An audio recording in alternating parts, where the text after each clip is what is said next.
South Luffenham. South Luffenham is a village in the county of Rutland in the East Midlands of England. The population of the civil parish at the 2001 census was 432, increasing to 455 at the 2011 census. The village lies largely on the north side of the A6121 road from Uppingham to Stamford. It is divided into two by a small stream, the Foss, which is a tributary of the River Chater.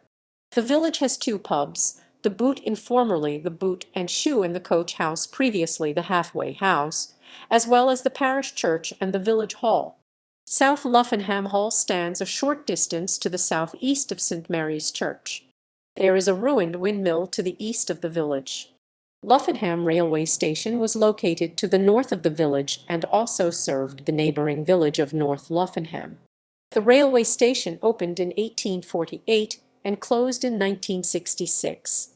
In fact, there were two railway stations in the parish, since Morcott station lay just within the South Luffenham parish boundary. History. The village's name means homestead/village of Luffenham. Before the Second World War, the Earls of Ancaster owned all the farms and most of the cottages, except Church Farm, which belonged to the Canants. The estate was then split up and sold off. In those early days, the village was self-sufficient, having two butchers and one baker.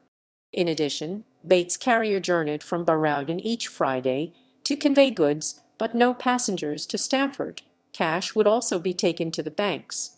Joe Kirby came from Barrowden each Saturday afternoon in a covered wagon selling haberdashery. The post came from Stamford by horse and cart, and subsequently by rail to Luffenham station, and whoever kept the village post office was obliged to take the letters round the village. The last blacksmith was Mr. Pepper from Barrowden, who visited twice weekly until 1910. To the south of the smithy, in Back Lane in a shed, was a general grocer's store. In November 1904, as Edward Berridge of Ketton was delivering bread in South Luffenham, Charles Louth stole a loaf of bread to the value of 21/2d from the cart. He was sentenced to 14 days' hard labour. Out and about. Around the village are a number of old lanes little used now, as they were of old.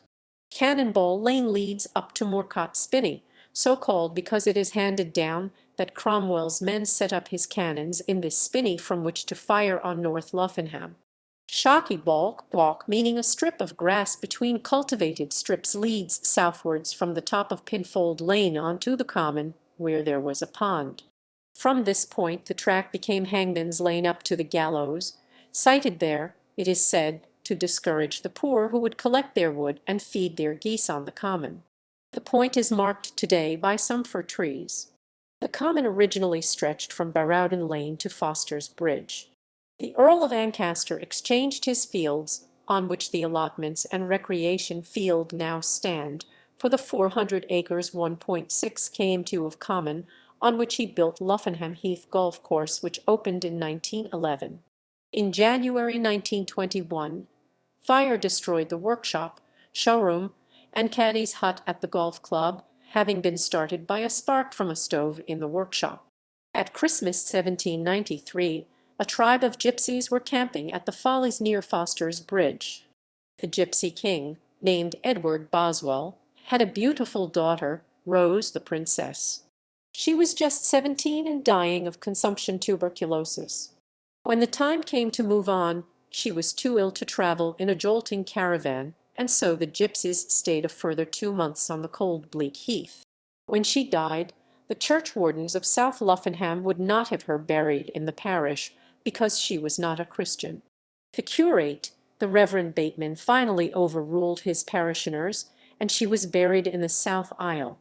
A few weeks later a marble slab arrived from London, and was placed over her remains, subscribed by the many gypsies who converged from afar to express sympathy with their king. The slab is still faintly discernible in the church, in memory of Rose Boswell, daughter of Edward and Sarah Boswell, who died February 19, 1794, aged 17 years. What grief can vent this loss, or praises tell how good, how beautiful she fell. Of other road tracks, Clay Lane leads to the fields below the cemetery, and for those following the main road to Morcott, there used to be a footpath along the north side, but some years ago the council widened the road and absorbed the path. On the south side of this road stands a brick barn, this being built in Victorian times to serve as a dance hall for the two villages. The village green was once surrounded with white posts and chains, with a seat in the middle. The fence was put up so that the children could play within without being disturbed by wandering cattle. The posts were removed in the 1930s. In the 1920s, the Asphaltic Slag and Stone Company Limited set up a quarry and erected an office on the Stamford Road, opposite the entrance to the recreation ground. 20 men were employed, but not from the village. The quarry business only lasted some 4 years, as the stone was quarried out. Nothing survives, as the site has been levelled. In 1919, ironstone pits were opened on the road to Pilton. There were extensive sidings to service the pits, which closed in 1968. Another quarry opened up at the northeast of the parish and was served by a rail line connecting with the main line near Foster's Bridge. In October 1920, Arthur Waterfield was killed by a fall of earth while engaged at the Luffenham ironstone works. Tunnels. Tunnels are said to run from the church to the Foss stream, and from the old hall site in Tailby's, now Bellamy's Field, to the church. One villager recollects in 1912 going down the latter tunnel to rescue a terrier dog. The tunnel was some 5 feet high, 10 feet down, and built of rough stone.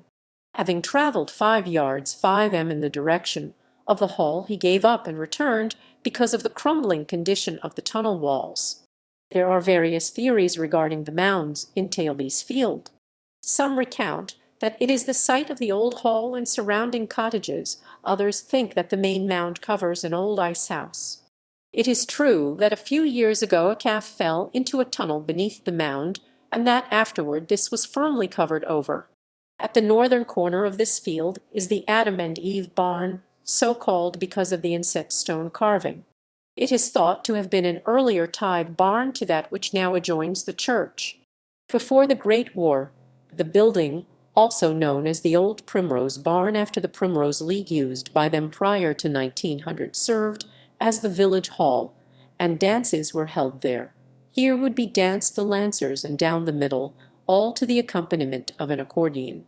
Later the old school room, opposite the new school, was used for village meetings until the new village hall was built in September 1922. There was also, at the turn of the 20th century, a reading room and men's club in Sackcote Cottages. The old school, now a private cottage, was built in 1846, with pointed windows to show its connection with the church. This first school was the National School, and it was not until 1875 that the new school opposite was built by the rector, Reverend James Lonsdale, and presented to the village. He built it at his own expense and purchased the old school to house the head teacher. In 1900, there were 130 pupils. In 1969, when the school finally closed, there were 30. In 1972, the building was turned into a private house. The war. There is no recollection of any bombs falling in the parish during the Second World War, or of aircraft crashes, or touched the community in the form of 28 child evacuees, who in 1940 arrived from London at the height of the bombing of that city. Among them was young Terry Parsons, later to become a famous singer under the name of Matt Monro. A pinfold was formerly sited at the south end of Pinfold Lane. It was constructed with a 6-foot-high stone wall with iron gates, and was finally knocked down in 1910, although a part of the wall still survives today. One villager recollects a farmer walking his sheep from Easton to Stamford Market and resting them in the pinfold overnight. The village did not have a public pond, and cattle would drink from the ford on Back Lane, crossing for villagers being by footbridge. There was a pond on private land, where the last bungalow on North Luffenham Road is now sited. A bridge replaced the back lane ford in the 1940s. A lead village pump on the north side of the square was removed in the 1950s. The well underneath was fed from another well at the corner of Cutting Lane and Gatehouse Lane, the council paying 10 shillings a year to the L&W Railway for a pipe to run underneath the railway. The owner of the top well then demanded 10 shillings a year. When the council refused to pay, the supply was cut off. The council then sank themselves a well in the Hempyards to supply the square. The Hempyards, also known as the Rope Walk, survive as mounds today, but nothing is known of the actual works, and it is assumed that they closed in the mid-19th century or earlier. The public water supply for the other half of the village came from the spring, still running today, and sited below the old grocer's shop opposite the Boot Inn. Cattle were taken to be washed at the washdyke set in the Chater, just below the stone bridge on Moor Lane, North Luffenham Road. The washdyke was last used in 1925. The mills. The mills. The windmill was built in 1832. In 1895, a storm blew the cap off, but the building continued to be used until 1908. The watermill is early 19th century. Owned by Molesworths, a miller was employed, who was responsible for controlling the water level of the sluice and the working of the mill. In addition, his duties covered management of the railway hotel. After the closure of the adjoining mill, trade at the hotel decreased, and it was forced to close in the 1930s. Prior to 1910, flour had mainly been milled, and 16 stone 100 kg sacks were hoisted to the second floor for storage and lowered to carts below when required. When the steam-driven mill was installed in 1910, the mill concentrated on offals. This consisted of split beans, split maize, kibbled wheat lightly rolled for chickens, and barley meal. Gleaners from the fields took their grist at harvest to the mill to make barley meal for their home-fed pig. Wheat was flailed at home with 2 long poles with leather thongs, this having to take place when there was a high wind, in order that the chaff should blow away. Some gleaners frailed with a 5-pronged fork. The watermill was sold in 1927. Mr. Asplin, the miller, closed the sluice gate one night, forgot about it, and by morning the house and the mill were flooded. He continued milling offal until 1948, when the flume broke, the river taking a different course, and the mill was forced to close. A steam and electric mill was built by Edmund Stapleton in 1890. The mill machinery was railed direct from Thomas Robinson and Son Limited of Rochdale via siding from the Midland Railway. The mill opened in 1892, Babcock and Wilcox steam boilers driving the rollers, and grinding grain at the rate of 8 sacks, each of 20 stone 130 kg stone, per hour. Water for the boilers to make steam was pumped from the watermill. Production increased to 10 sacks per hour, then 20. 12 men were employed from the village and 6 from other villages. Men from Molesworth's quarry, when short of work, came to the mill, but spent more time in the railway inn. In 1914, men earned 14 shillings a week, and by 1919 27 shillings a week. The furthest delivery point by horse and cart was to Somerby, but in the 1920s Foden steam engines took over, these being replaced by Yorkshire Cross boiler engines with solid tyres. By 1925, a Dennis petrol wagon was hired from Leicester. This had pneumatic tyres and speeds of 30 mph 48 km/h were reached. Flour was then delivered as far away as Coventry and Spalding. 4 tons would be carried on the wagon and 4 on a trailer. In the Depression, Cadge and Coleman purchased the milling rights, but the mill became uneconomic and the business was transferred to Godmanchester. Luffenham remained a distribution centre until 1927. After remaining empty for some 13 years, Real and Sons bought the premises and manufactured clips for rifle cartridges. In 1942, the Ryvita Company installed a plant for drying and washing rye for biscuit manufacture, up to 20 men being employed at the peak season. The railway siding was in use at the time, but when the station closed in 1966, this link was severed and the factory closed.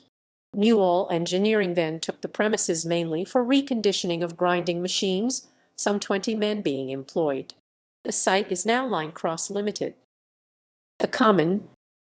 From the 14th century until enclosure in 1882, owners of land held their strips, called known acres, each owner or occupier using the same strips each year as his own, subject to rights of grazing. An area of 10,743 acres, 4,348 ha, was divided into 1238 pieces among 22 owners. When the crops had been gathered, the land became common pasture until wanted for the next cultivation. In South Luffenham, only tenants of the arable land had rights of common over the arable, whereas in Rutland, owners of certain cottages had grazing rights.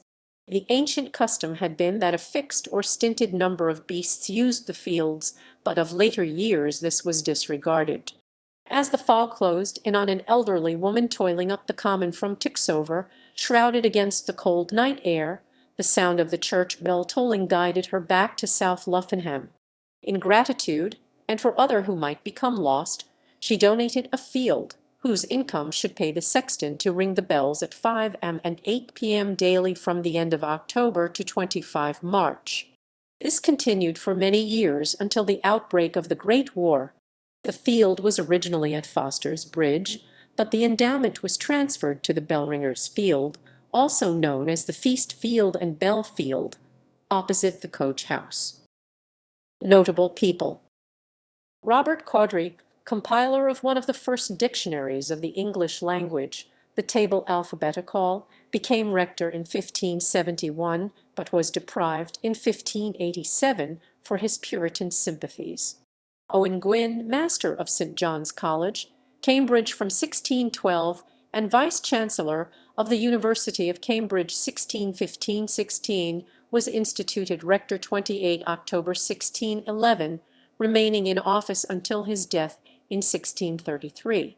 Robert Scott, 1811–1887, the co-editor with Henry George Liddell of a Greek-English lexicon, the Standard Dictionary of Ancient Greek, was rector here for 4 years before he was elected master of Balliol College, Oxford, in 1854. Balliol held the advocin from 1855, and many of the priests appointed were fellows of the college and noted scholars. In 1867, promising 17-year-old poet Digby Mackworth Dalban drowned in the River Welland nearby when bathing with the son of his tutor, Reverend Constantine Estlin Pritchard, 1818–1869, rector of South Luffenham 1854–69, and formerly a Fellow of Balliol College. James Stephen Hodson, who was rector 1877–81, is commemorated here along with his brother William Stephen Raikes Hodson, 1821–1858, a soldier prominent in the Indian Mutiny Hodson of Hodson's Horse. Agnes Maud Royden, suffrage campaigner and woman preacher, preacher, preacher, and preacher, and preacher, preacher, preacher, preacher, and preacher, preacher, preacher, and preacher, and woman preacher, preacher, preacher, and preacher, preacher, and preacher, and preacher, is. Various businesses have been conducted at the Boot Inn, a shoemaker's business, in the mid-19th century, which ceased around 1900, giving the boot and shoe its name. A coal business was also carried on from the inn, and the village bakehouse was on the west corner of the building, Mr. Chard being the last baker until the 1950s. Villagers brought joints of meat and batter for Yorkshire puddings here on Sundays, and these were cooked in the bake oven for twopence a time up until 1935. The chamber for the flour for bread making was sited above the ovens to keep it warm and dry, and 10 stone 64 kg bags of flour from Luffenham mills were hauled up on a wooden ladder. The halfway house inn was so called as it was an ostler house at the midpoint for stages between Stamford and Uppingham. In 1814, the Lord Wellington accommodation coach ran from Birmingham via Leicester and through South Luffenham at 10 am daily and connected at Stamford with the Lord Welling coach for travellers on to Norwich. The Leicester coach passed through at 3 p.m. on Mondays, Wednesdays, and Fridays from Stamford. The pub was extended and renamed the Coach House in the 1990s. The former post office was once two cottages. In the part that was later the shop lived George Hippy, a plate layer. He fell foul of the landlord and one day threw paraffin under the front door, followed by a lighted match. Festivals, festivals, festivals. May Day, May Day, May Day, hey, hey, May Day, May Day. Children were trained to dance round the maypole, which was set up in the school playground or on the green, this celebration ceasing in 1923. The May Queen and her attendants travelled around the village in 3 or 4 farm wagons, which were decked up with garlands, all the horses having their martingale brasses highly polished. There was then a free tea for the children in the rectory or occasionally the hall grounds, and the lawns would be lit up with large Chinese lanterns.